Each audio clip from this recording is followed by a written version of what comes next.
All right, it's Kyle T. Mosley as well as Mr. Wilton C. Jackson II taking over Dr. Cavil's inside the HBCU Sports Lab. How you guys doing this Friday evening? How you doing, Will? It's going good, Kyle. What about yourself, man? I mean, it's another week of college football, man. Yeah, that's what I'm excited about. You know, right now, last week I was on the road, saw a great game, Alabama State as well as Florida A&M, and I can't wait until next week. Ooh, that's going to be a good one down in at the Vet, man. So I know you're going to be there in full effect. But guys, we are here to talk some football with you guys as well as some other sports. And inside the HBCU Sports Lab is with Dr. Cavil as well as Mike, as well as Charles and those guys. And they do such a great job during the week, but we're taking over on Friday. so if we're not going by script, I'm sorry, Doc. We are a little off script. Not really off script, but off script. All right. And guys, you can be able to join him every week where he has co-hosts Mike Washington, Charles Bishop. Those guys are doing a great job, as well as they do a cast that they send a signal to KCOH 1230 in Houston, Texas with with Ralph Cooper and those guys as well. And, big games ahead.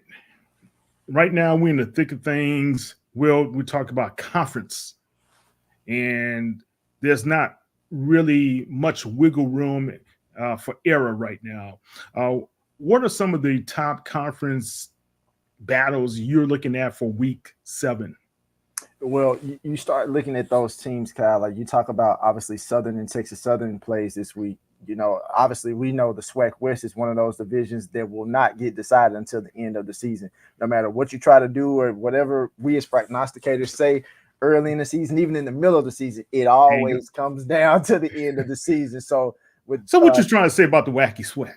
I mean, it's gonna forever stay wacky, and at the end of the day, it's what makes it fun. I mean, because that's just the way that the West goes. So when you talk about that. You talk about the that battle, but then also you talk about Alcorn and Grambling. You're talking about, an Alcorn team that's lost the last 5 meetings in Grambling, dating back to 2014. And Saturday's game is in Grambling, and we really don't know. Again, I know I may have said this in previous weeks on a show, but they're like we're still kind of trying to figure out Alcorn. Like we know that obviously Xavier Vaughn is their quarterback. He's more of a runner, but it's like, what are we really getting with Alcorn? I mean, last week I wasn't necessarily just super impressed with the win over Arkansas Pine Bluff. And granted, they won, and at the end of the day, you always want to win. But I'm looking to see what's gonna come next for Alcorn and what steps are they gonna take? Because again, we're talking about an Alcorn team that was predicted, pretty high in the SWAC West in the preseason rankings. So of course, there's that. And then the battle in Texas, with Texas Southern and Prairie View, like what's going to happen there? Texas Southern has beaten Prairie View, and Prairie View messed around and beat Grambling. So it's just like, what are we going to get there? We just really don't know. And as far as the East, I mean, right now, it's still pretty open too. You got FAMU, you got Alabama State. FAMU just came off their win against Alabama State last week for Alabama State's homecoming. Of course, Alabama A&M is still in the mix. Jackson State is around. No, they're not. No. Hey, man, Conor Maynard and the Bulldogs gonna come after you for you saying that statement. No, they're not. Look, man, I was in the Hornets' nest this past week, and I thought Alabama State's defense did a great job, number one. And I think if Andrew Body was out there, it would have been a different story. Oh, yeah. And I'm just going to leave it like that. Yeah. But I will say this part. I have to credit Coach Robinson and his crew for preparing that defense to do as well as they were able to do. But to be down to your 4th and 5th string quarterback, that's tough sledding for any team. And if you go down to your 2nd string quarterback, that's really tough. So for those guys to keep it close as much as they could, but the mistakes started to show up. But it also proved to me that Coach James Cozy III is a good coach. Yep. He's a good coach, and we should be recognizing what he's been able to do after Willie Simmons has left to go to Duke, and but what they have been able to do, they're gritting out those tough wins. Yep. And when you have those close wins, like when early in the season against South Carolina State, that was a close win that they had to come back and finally put the W, right? But then you have this game going down to when you go down to Montgomery, and then you have to be able to win that game, a SWAC East game that's a very important game. It was kind of touch and go for a little bit. And Alabama State, when it looks like they were trying to mount a comeback, wow, what did they do? They turned the tables, got a turnover, and it was a scoop and score, and it was lights out from there.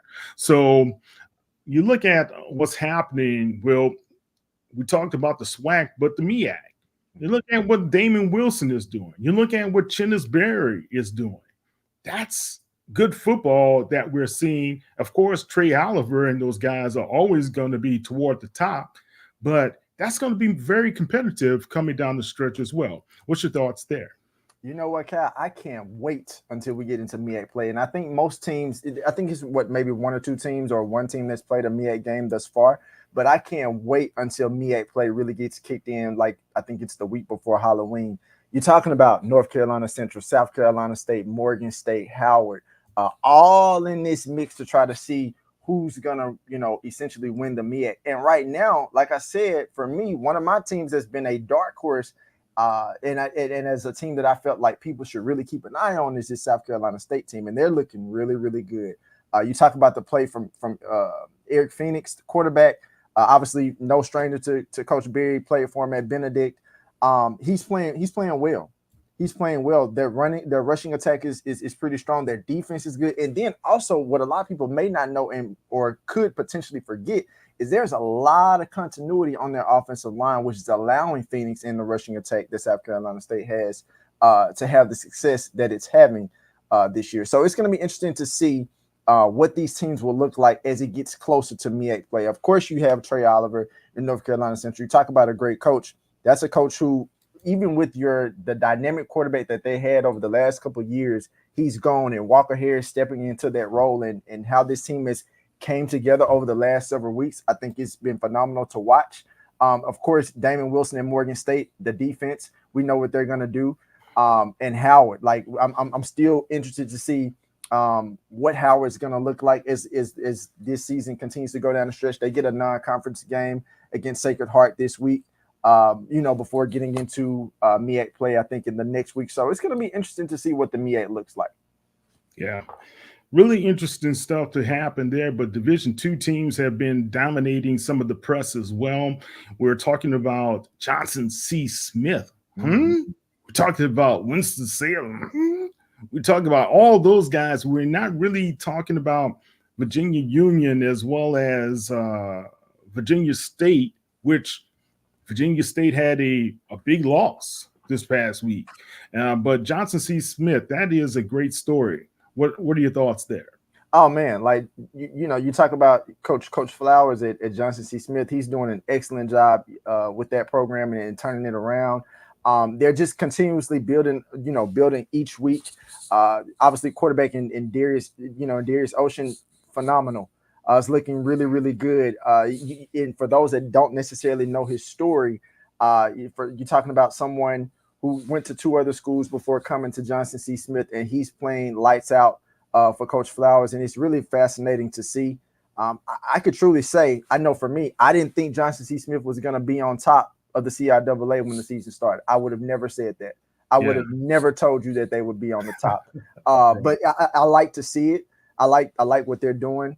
Of course, you have other teams amongst both CIAA and SIAC to watch. I mean, I think with specifically SIAC, we can't talk about the SIAC without talking about Clark Atlanta. I know they lost last week, But you can't talk about the job that Teddy Keaton has done. I mean, he's done an excellent job getting their program to phenomenal job. Yeah.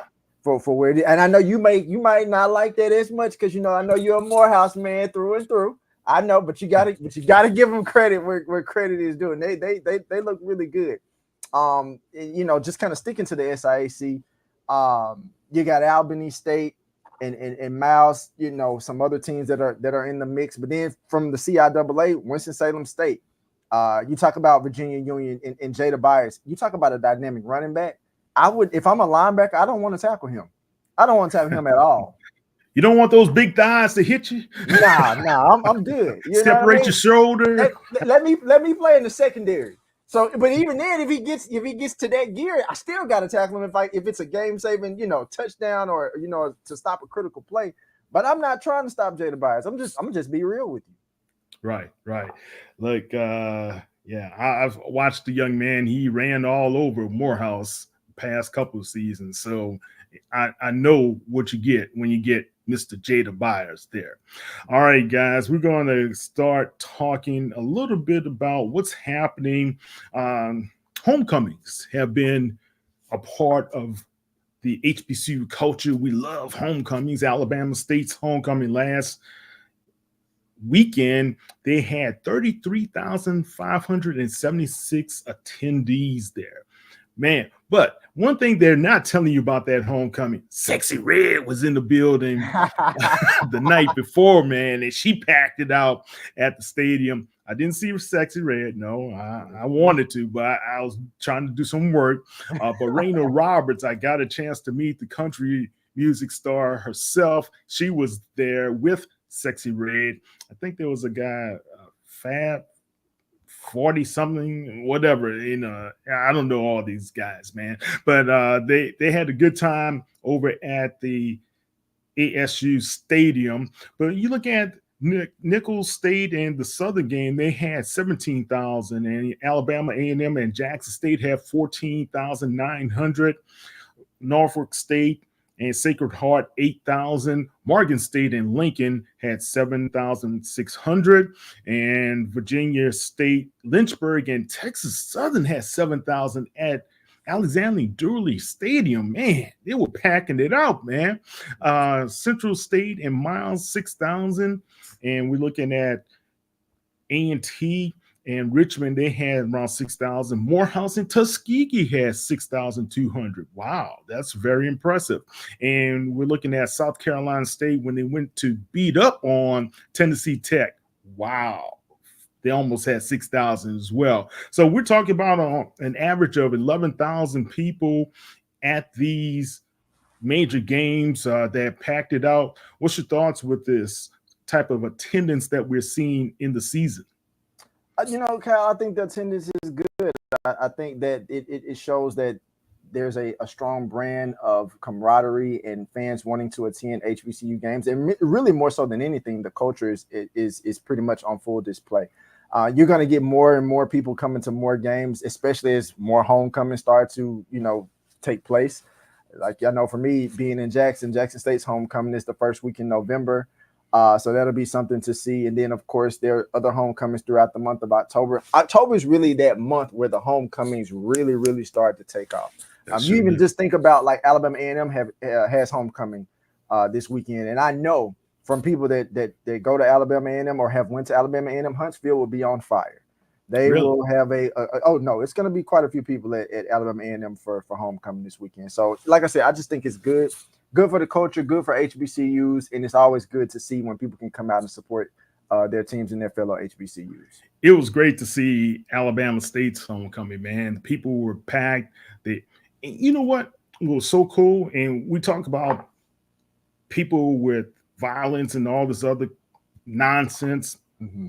There was none of that. I didn't see not one incident whatsoever. Even when the FAMU people came in. Yeah, and FAMU people, they wanted to kick the hornets out their own nest. So it was really good to see. We're going to take a quick break. Let's see here, and we'll be back in around 2 minutes. If you think all pads are exactly the same, think again. This is Always Ultra Thins reinvented with the Always Triple Protection System.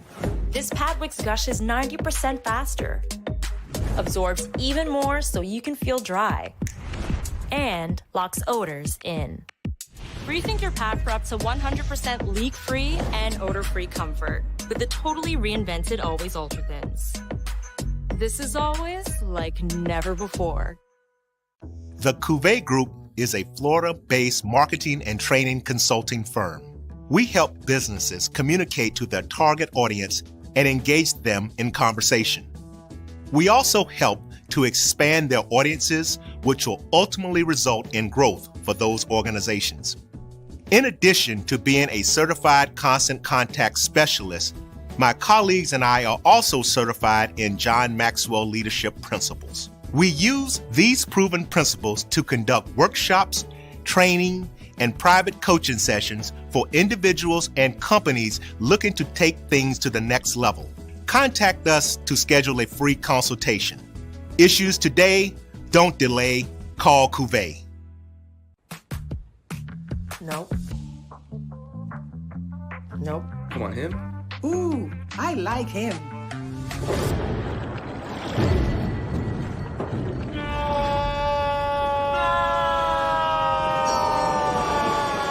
Quick, the quicker picker-upper. Bounty picks up messes quicker, and each sheet is 2 times more absorbent, so you can use less. He's an 8. He's a 9. Bounty, the quicker picker-upper. This is Brian Fulford. AD Drew and I are co-hosts of the BCSN Sports Wrap. We talk about all things related to HBCU athletics. From the games, teams, coaches, and fan interest stories, we cover it all. You can find our shows on Facebook at BCSN Sports Wrap, YouTube at MyJBN Online, and everywhere you listen to podcasts like Anchor, Spotify, Google, and Apple Podcasts. You can also find the show on the Jericho Broadcast Network's app. Make sure to download. We look forward to you joining the conversation and being a part of the show. All right, it's Kyle T. Mosley here with Wilton C. Jackson II. Professor. We should call you Professor Jackson. You know what? You better not let Dr. Cavil hear you say that, because I think it's only one professor on this show. He said he's the dean now, man. Oh, well, no, that's right. That's right. He's been You are right. promoted. Yeah, he got the elevation. Yeah, he is the dean. Let's talk a little bit about some polls, man, and let's get into polls. But before we get into Doc's polls, I'm the bad kid on the block. I always got to take over and do things my way. But we're going to talk a little bit about what you had as your Division I guys right now. You have Florida A&M at the top, NCCU, and you talk about the rest there. Yeah, so I put FAMU at number 1 because, again, like you're talking about the reigning HBCU champs.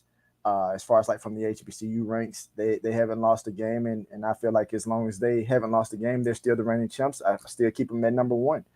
North Carolina Central, obviously we've seen the emergence of Walker Harris, what he's been able to do with that program.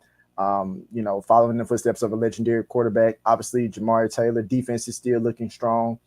Granted, MEAC play hasn't started yet, so this could change. One thing about these polls is only they go week to week. They can still change. You sound like Coach Dishman now. You got only starters week to week. No, so I mean, I still like the way that they've been able to play and capitalize on opportunities to win games. So I keep North Carolina Central there. Jackson State is number 3 for me. The only concern I have with Jackson State, man, is looking at the way they let Alabama A&M come back in that game, and you knew before that game, Alabama A&M could score. Obviously, they started slow, but the defense can't have those lulls because, again, Jackson State on a bye week this week, they get FAMU next week, and so this is not a team you want to be, having lulls against defensively. South Carolina State, this has been my sleeper team all year. I've been on Chennis Berry and the Bulldogs since the beginning, and I honestly think as the end of October gets here, they're going to continue to shake up some things in the MEAC. I don't know which team it's going to be, but I can guarantee you they're going to shake up some things. Obviously, you have Tennessee State at number 5. I put the Tigers there. I still like what Eddie George is doing with the program. They got a close win, I think, against Lindenwood last week. They were also obviously on First Take this morning. The culture, Yeah, that was really good to see, man. Yeah, it was good. To see Tennessee State get that publicity that they need, and just seeing people come out to support the team and just the university in general, I thought that was good. Morgan State at number 6. Again, for Morgan, it's just one of those situations of, and I've said this before, I know defense is going to be defense, but what is the offense going to be able to continue to do to continue to progress and help them win games? And now at 7, 8, 9, and 10, I had Alabama State. You already said it best with them. They're down to their, 4th, 5th string quarterback.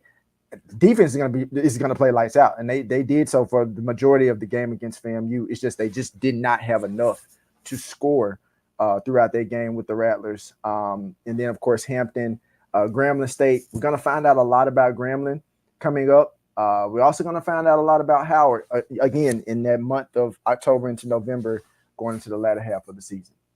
Could Florida A&M be vulnerable right now? And that's the thing people have been asking. And I saw something, especially the first half of that game, where into the third quarter, where the place kicker, he did miss 3 field goals for Alabama State.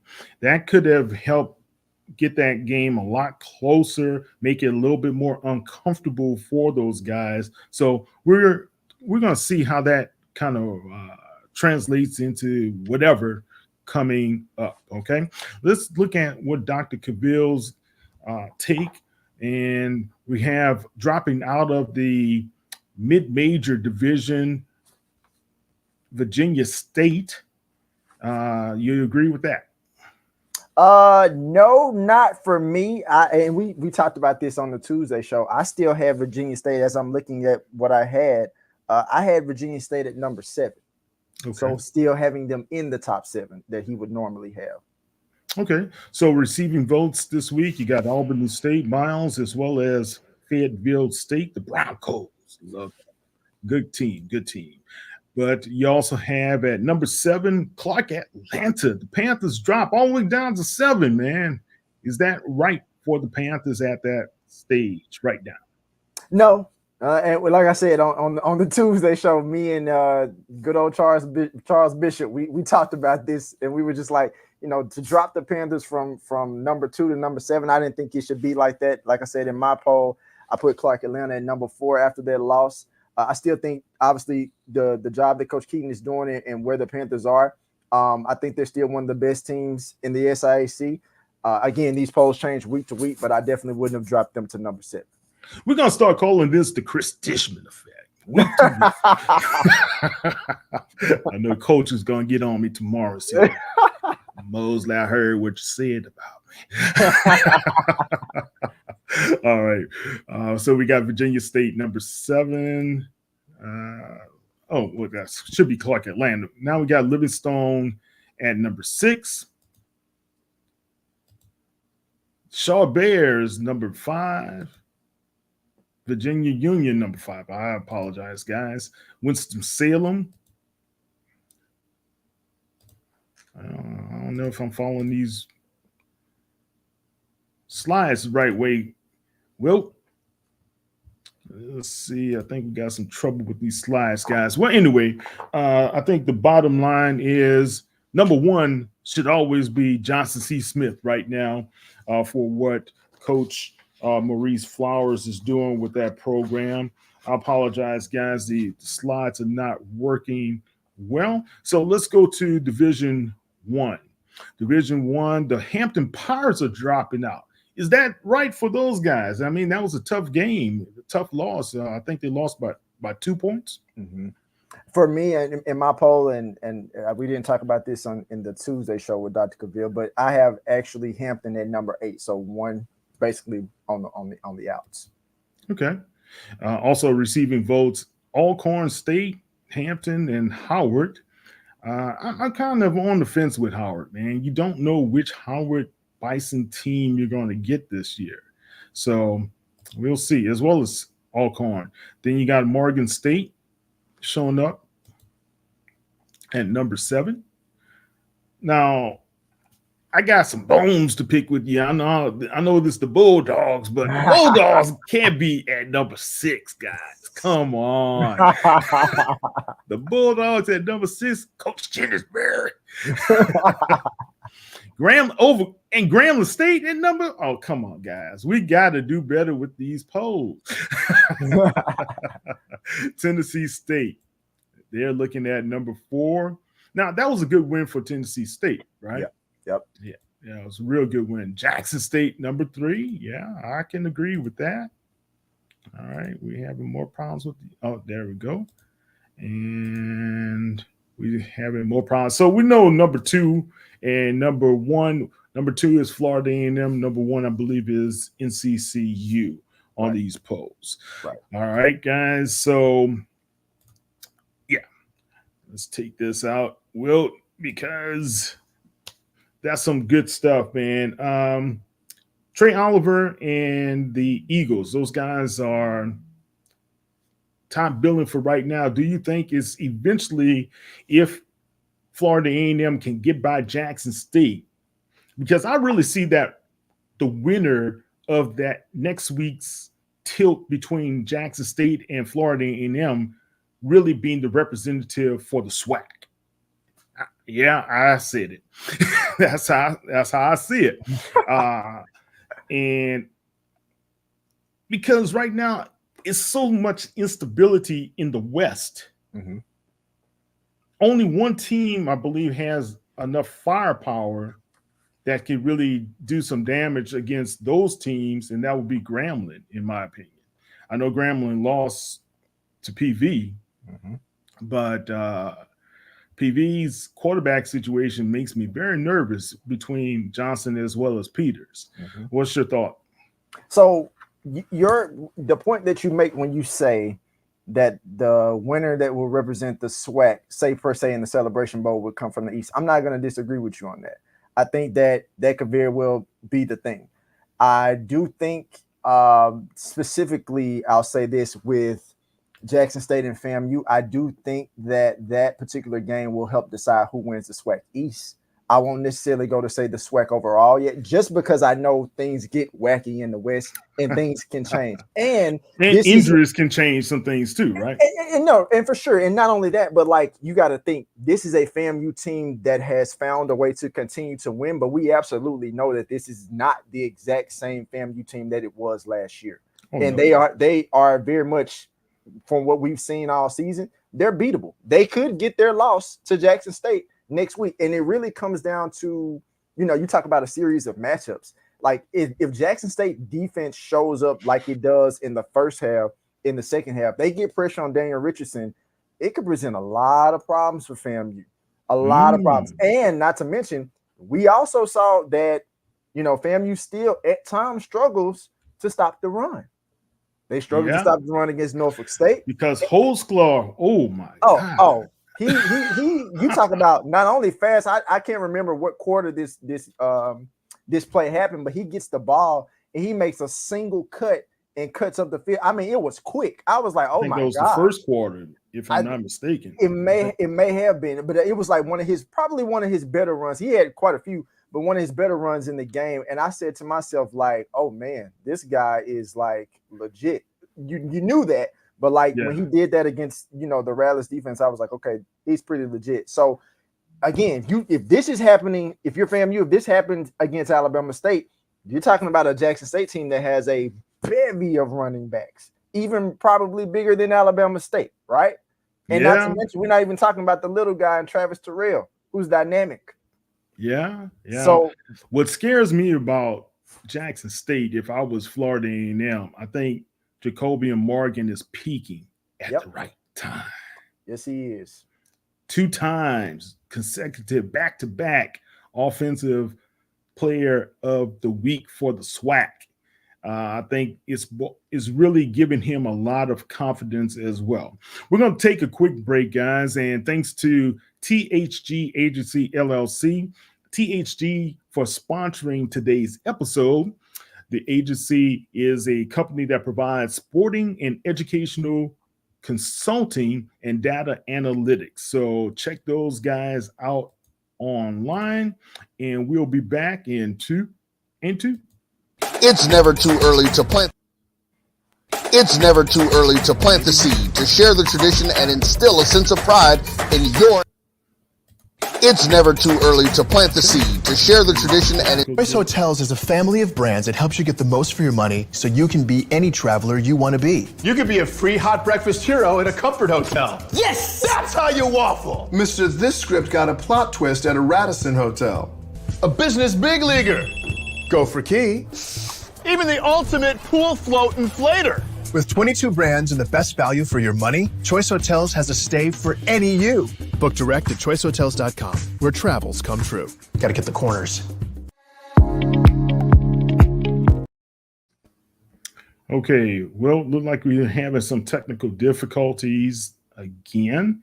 Apologize, guys. Let's see if we can be able to remedy that here. Hey, grab me one too. Choice Hotels is a family of brands that helps you get the most for your money so you can be any traveler you want to be. You could be a free hot breakfast hero at a comfort hotel. Yes! That's how you waffle. Mr. This script got a plot twist at a Radisson hotel. A business big leaguer. Go for key. Even the ultimate pool float inflator. With 22 brands and the best value for your money, Choice Hotels has a stay for any you. Book direct at choicehotels.com, where travels come true. Got to get the corners.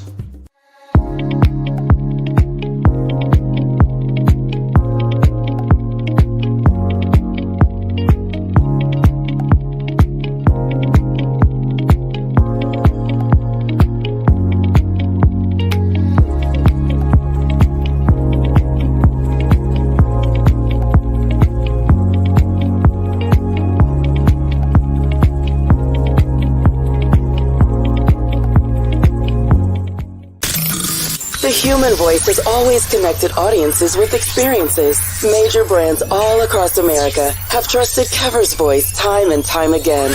Conversational, powerhouse, intelligent, and sincere. That's the voice you need for your creative marketing process. KeaversVoice.com. Kever's Voice, Kever's Voice, KeversVoice.com. Always on, all the time. Since 2002, Empowerment Resources, Inc., a nonprofit organization, has empowered more than 1,500 youth and adults in Duval and surrounding counties through its programs Journey into Womanhood, Girls Mentoring, Life Skills for Teens, and Parenting Education Coaching. To get involved with programs, volunteer, or donate, visit www.empowermentresourcesinc.org. Follow us on social media, facebook.com/empowerment.resources and instagram.com/empowermentJAX. Troy, you work here? I'm never not working. Like Head & Shoulders Scalp Shield technology, up to 100% dandruff protection, even between washes. Never not working. Never not working. Never ever not working. Head & Shoulders Scalp Shield, never not working. You're looking for the latest information on Southern University sports, the Southwestern Athletic Conference, and HBCU athletics. There's only one place to go. Tune in to the Carlos Brown Show, exclusively on the Black College Sports Network.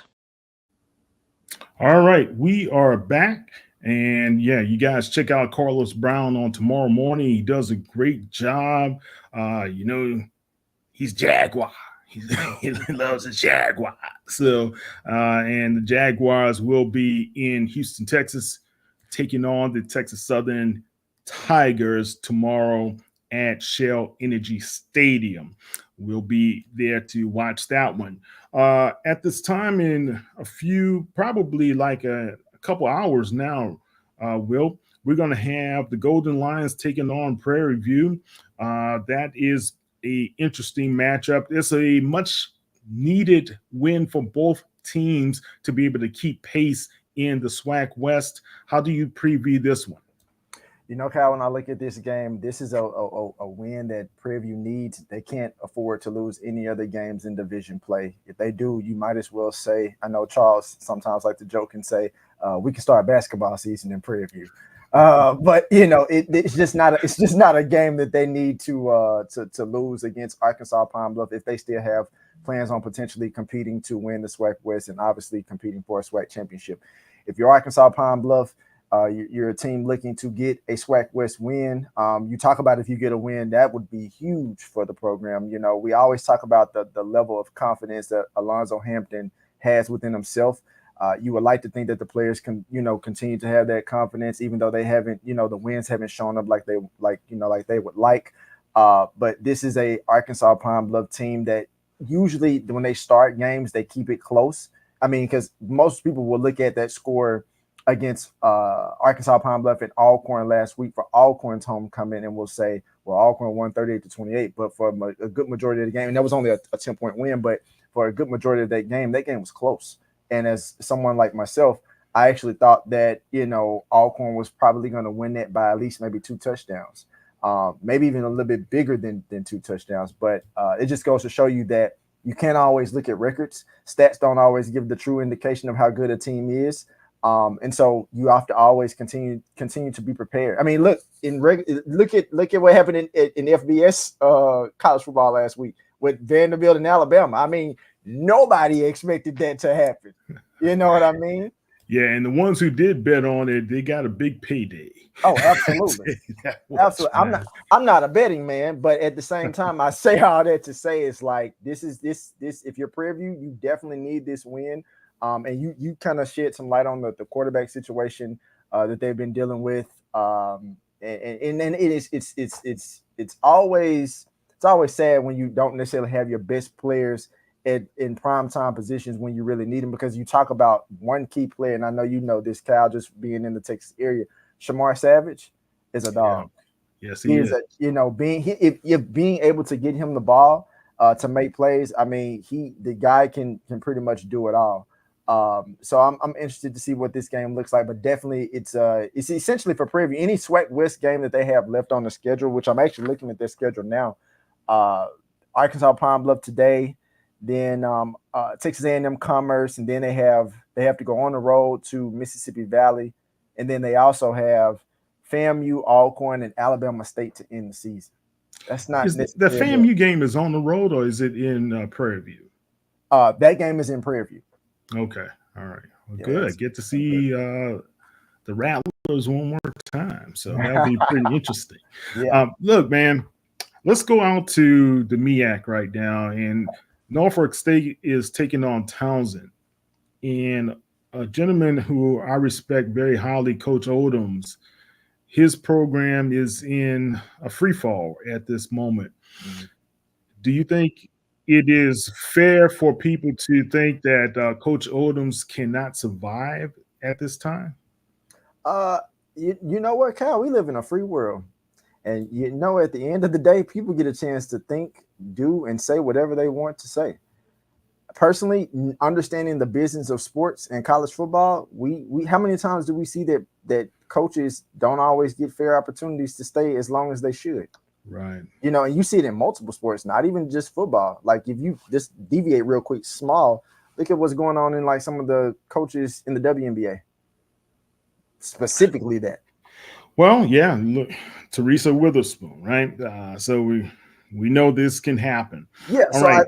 But I just want to add this. I think that with Odoms, because he's been there for some years now, I think fans are just getting fed up with the fact that we've given you opportunity. There's this promise of there are great players coming in with recruiting. What does it take for Norfolk State to basically be restored as a prominent threat in the MEAC? And it's just, it's hard to win football games, but when you're the coach, you get paid the big bucks to make those decisions to win games.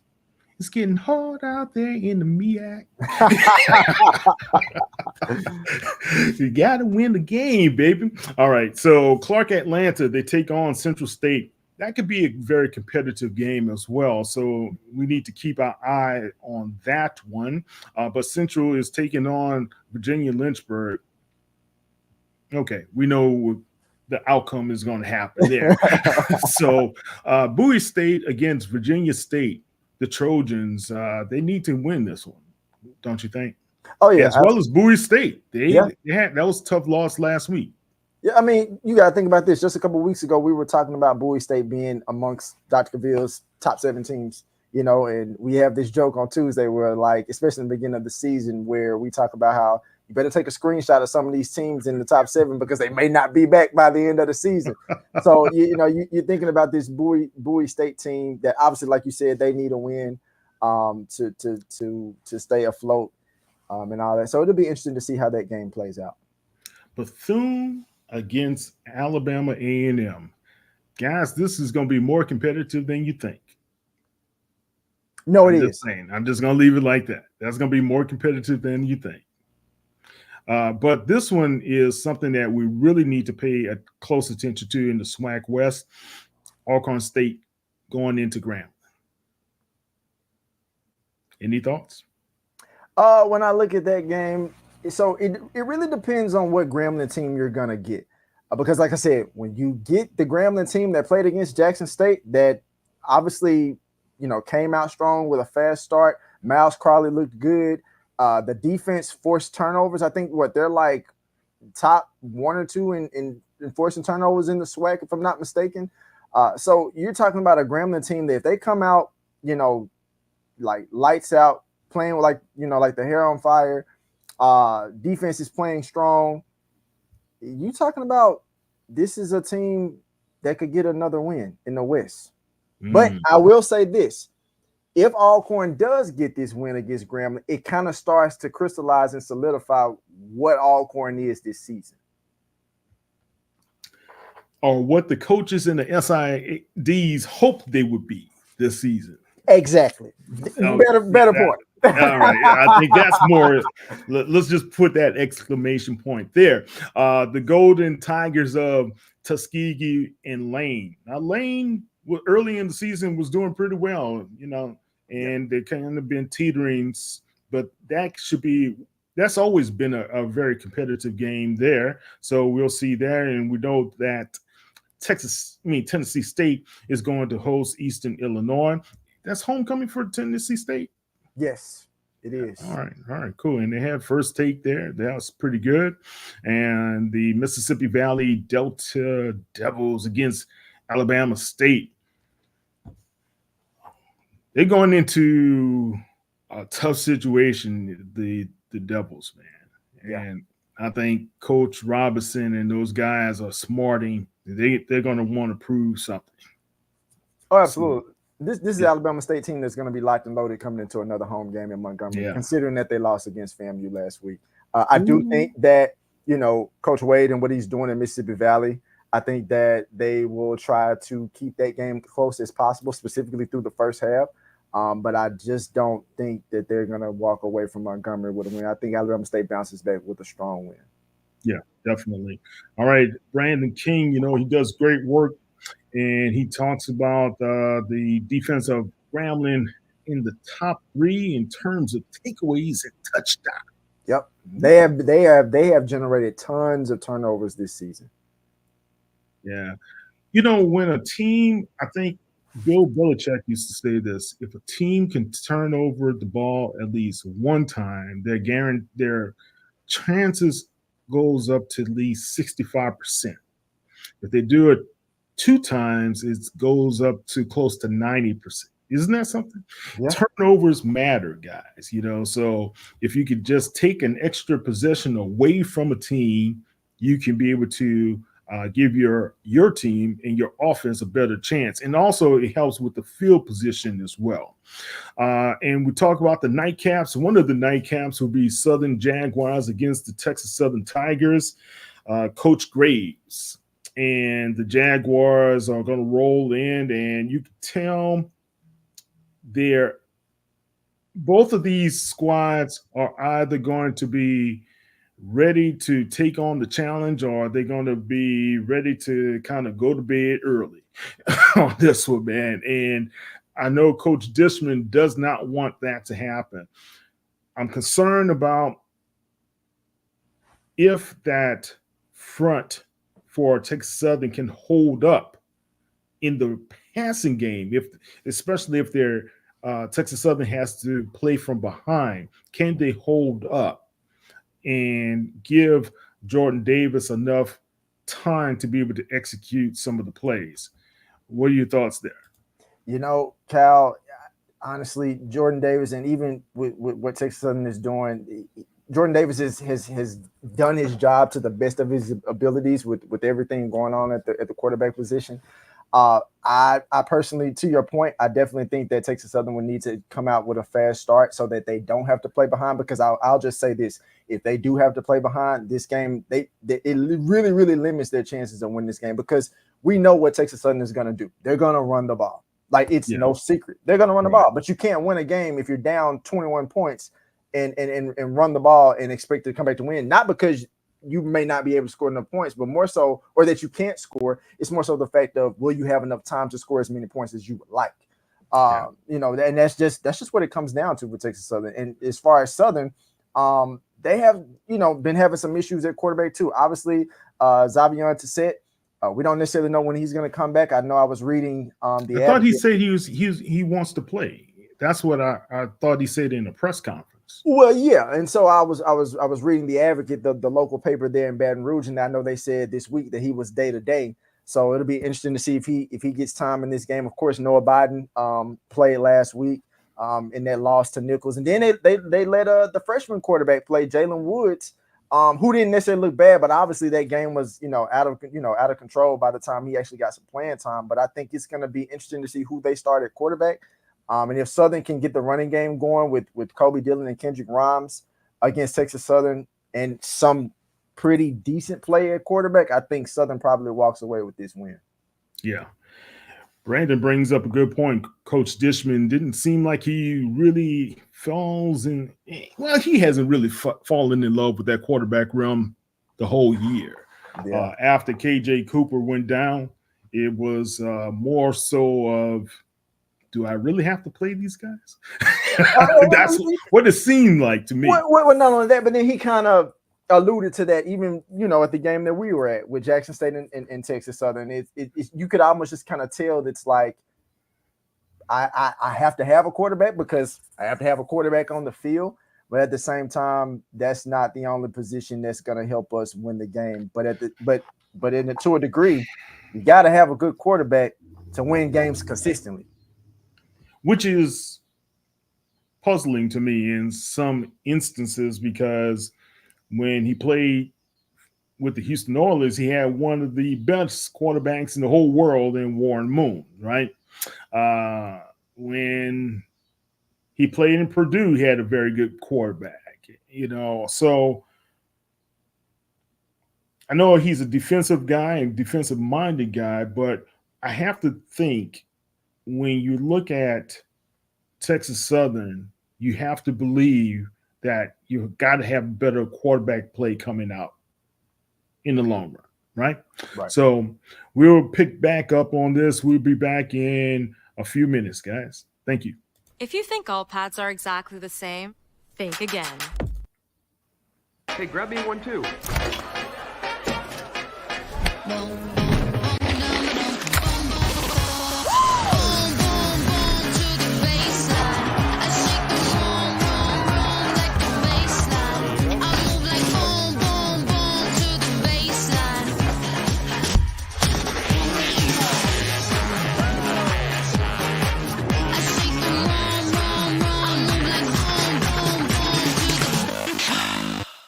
Brian Fulford. AD Drew and I are co-hosts of the BCSN Sports Wrap. We talk about all things related to HBCU athletics. From the games, teams, coaches, and fan interest stories, we cover it all. You can find our shows on Facebook at BCSN Sports Wrap, YouTube at MyJBN Online, and everywhere you listen to podcasts like Anchor, Spotify, Google, and Apple Podcasts. You can also find the show on the Jericho Broadcast Network's app.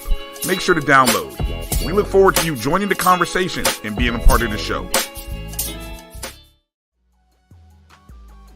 This is the Dean of the College of HBCU Sports, Kenyatta Cavil of Dr. Cavil's Inside the HBCU Sports Lab with Mike Washington and Charles Bishop. Come mix it up in the lab where the course lecture is in session every Tuesday from 6 o'clock p.m. Central Standard Time on Facebook Live, YouTube Spreaker, or the BCSN app, as we discuss all things about the HBCU sports culture, including exploring the week that was in the sporting HBCU diaspora, as well as the upcoming week of HBCU sports. With me, the Dean, the College of HBCU Sports, on Dr. Cavil's Inside the HBCU Sports Lab with Mike Washington and Charles Bishop. Course lecture dismissed. Choice Hotels is a family of brands that helps you get the most for your money so you can be any traveler you want to be. You could be a free hot breakfast hero at a comfort hotel. Yes! That's how you waffle! Mr. This script got a plot twist at a Radisson hotel. A business big leaguer. Go for key. Even the ultimate pool float inflator. With 22 brands and the best value for your money, Choice Hotels has a stay for any you. Book direct at choicehotels.com, where travels come true. Gotta get the corners. You're looking for the latest information on Southern University sports, the Southwestern Athletic Conference, and HBCU athletics. There's only one place to go. Tune in to the Carlos Brown Show, exclusively on the Black College Sports Network. Okay, we are back with Inside the HBCU Sports Lab with Kyle T. Mosley as well as Wilton Jackson. Well, NASCAR has been very instrumental in trying to promote HBCUs. I think that first car when Grambling State was out there at Daytona, right? That was a trailblazing moment for NASCAR. I think with the Truck Series and things to that nature, you have Clark Atlanta alum and he's also a NASCAR vice president of diversity and inclusion. How do you see the growing demographics for Blacks and minorities really taking to NASCAR recently? And I always loved NASCAR, but a lot more people are gravitating to it. What's your thoughts? I think it's good. I think that you're gonna get more of it as long as they continue to push forward. And I think you kind of mentioned it with NASCAR. They have this this diversity internship program for like students where they are. I actually know the guy who oversees that program. They're always looking to advocate and bring in more HBCU students to expose them to what NASCAR offers. Because again, most kids, and not only just HBCUs, but just kids in general, when it comes to sports, they don't always just go running to NASCAR. They're going to go run to basketball and football and baseball and soccer and what have you. And it's like NASCAR could be an opportunity for you that could change your life, whether it could offer you a job, whether if you actually like the sport in general, you may get involved with it from that regard. But I think that it as long as they're continuing to expose these students and really still building relationships with colleges and universities, specifically HBCUs, I think you're going to see a more drummed up interest for NASCAR. Look, man, I had a conversation with Denny Hamlin a couple of seasons ago, and he has that partnership with Michael Jordan, and is it X23 race team? Yep. So Denny Hamlin said a lot of people forget this is a business, so there's different layers. There's finance, accounting, there is business administration, there's the engineering, the tech crews and things to that nature. So they were helping to be able to provide scholarships for HBCU students at that time. I think the focus was primarily at Tennessee State and Jackson State, if I'm not mistaken, because the emphasis was in Tennessee at that time. But guys, don't if you're graduating from college, send your information to NASCAR because they can possibly find something for you, because I know firsthand they were looking for talent in that area. So I think it's good to see right now. Also, they have those HBCU racing pit crew jerseys. That's pretty cool to go on their the Legacy Pride, History Pride website. So check those guys out. I think it's around $90 for that at this time as well. Okay. Any major stories on your mind that we'd like to kind of end with? I wouldn't necessarily say major stories, but I just want to mention just the level of competition that we're getting into in the month of October. We're going to really start to figure out which teams are going to be contenders and pretenders. And it was interesting because I was finishing up another show and I kind of jotted down some of the schedules for the remaining, specifically the CIAA.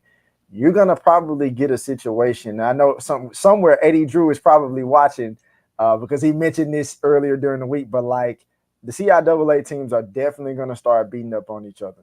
And I took down the schedules of a couple teams with Virginia State, Fayetteville State, Shaw, Winston-Salem State, and then also some of the SIAC teams. But it's specifically that Shaw schedule when they have to go to Winston-Salem State, at Johnson C. Smith, and Fayetteville State. Ooh, brutal. Before ending the season at Livingstone. And then Winston-Salem State, a team that, I've kind of grew on me over the last couple of weeks. They get Shaw at Livingstone, then Johnson C. Smith before open week, and then Fayetteville State, just two to mention. So it's going to be really fascinating to see just Johnson C. Smith still stay on top as the season continues to unfold, because they obviously for sure look like the best team in the CIAA. And then in the SIAC, is Clark going to continue to maintain and stay amongst the top, even though they had that loss last week? Because obviously they're still Miles, they're still Albany State, they're still Fort Valley. I actually have caught some slack because I didn't. I may or may not didn't have one of those teams in my top 10 not last week, on Tuesday. But it's just going to be fascinating to see. It's really just fascinating to see every level of HBCU football this year, from the MEAC, the SWAC, the CIAA, and the SIAC. And I got to throw some shade at those Panthers because, First Take is going to be on campus November 7th, if I'm not mistaken, at the AUC Center. It's either the 7th or the 11th. Oh, okay. It's one of those beatdowns that Morehouse is going to rise up and put on those Panthers. I said it. Yeah. But it's going to be good to have those guys, Shannon Sharp and Stephen A. Smith, as well as now Cam Newton has joined the crew with Molly Querum. It's good to see those guys all together. Man, Cam Newton has done a great job with his podcast and resurrecting, well, not really resurrecting, but showing that he has a different layer to his talent and ability. Yeah. I was at Alabama State, and this is just a PSA that I'm going to throw out there. There's been a rise in HIV infections in the Black community, guys. And ViV Healthcare was there sponsoring that Alabama State homecoming. And one thing I learned, Wilt, is that out of the new cases reported to the CDC, 53% come from the Black community in the South. 53%. And of those 53%, 50% come from ages 13 to 24. Wow. So guys on the campuses, let's be safe. There's preventive measures out there. There's a PrEP kit that is out there as well. So, and it's hitting everybody. And so there's a lot of misnomers of who is going to be a part of that demographic. Guys, it's everywhere and it's with everybody. So let's be safe out there, okay?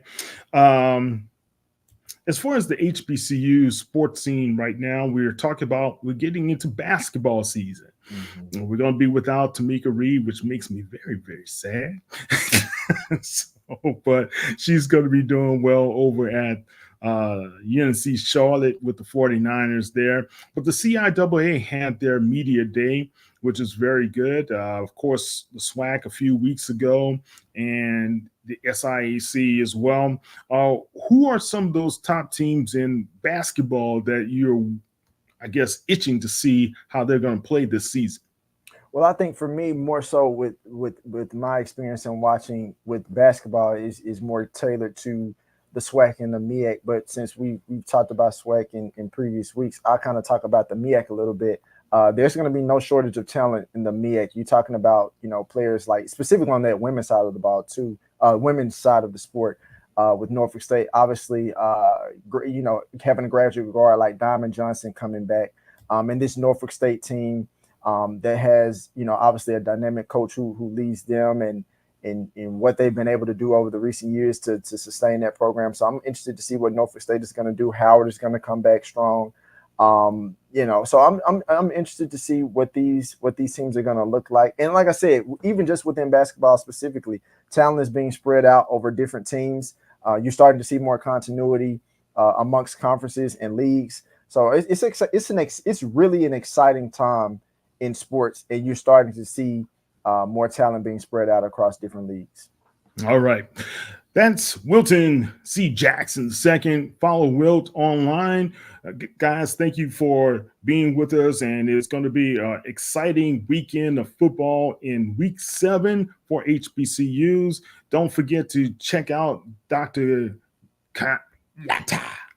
Cavil, the dean of HBCU sports, and inside the sports lab with he as well as Mike Washington and Charles Bishop this upcoming week.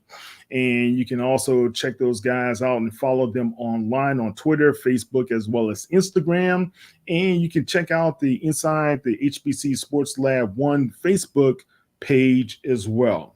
I'm Kyle T. Mosley of the Black Sports Insiders, as well as HBCU Legends on Sports Illustrated. That's Mr. Wilton C. Jackson. Wilt, have a good one, man. You too, Cal.